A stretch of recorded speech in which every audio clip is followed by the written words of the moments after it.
Welcome back to Micah's Weather Channel, where we're going to be talking about Hurricane Ian.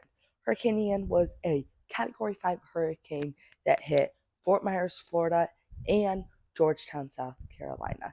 This video, we're going to be talking about where the storm went and how it came up to Florida and South Carolina, and also just how much loss of life and how much money and damage this storm was. So the history of this storm starts in the Western Caribbean, where it formed as a tropical depression and then a tropical storm. It went west of Jamaica and then nailed the Cayman Islands as a Category 1 hurricane. And then went up into western Cuba and it has a Category 3, inflicting major loss of life and damage. It then experienced a phase of rapid intensification. If you have not watched my video on that, I advise you to, because that is a very important way of what rapid intensification is.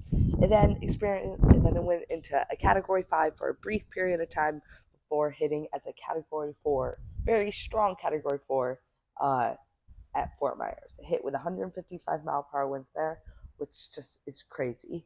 And then went across the state of Florida as a Cat 1 and a Cat 2 and a tropical storm, never a tropical depression. And then hit Georgetown, South Carolina, which is about 40 miles north of Charleston, South Carolina, as a minor Category 1 hurricane.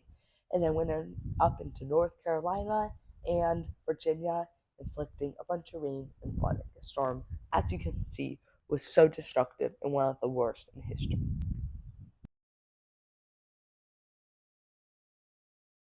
This storm had a total of 161 fatalities and $113 billion damage across all the states and countries. And Florida alone had 150 fatalities, partly to the main reason of the rapid intensification that occurred in the Gulf of Mexico, the Caribbean, between Cuba and Fort Myers. It grew so fast, and so many people weren't expecting it. And that's why so many people died, because they didn't know it'd be a Cat 4 when it made landfall. Truly crazy, crazy storm. As we wrap this up, the storm that made landfall on September 28th, 2022 in Fort Myers will be remembered as the worst storm in all of 22, because it just leveled towns and knocked so much power lines out and flooded cities. It's truly amazing how much a cluster of thunderstorms can become a monster hurricane that can cause monster fatalities. This truly was a storm that Floridians will remember for the rest of their lives. Thanks for watching this video on Micah's Weather Channel. Tune in for more.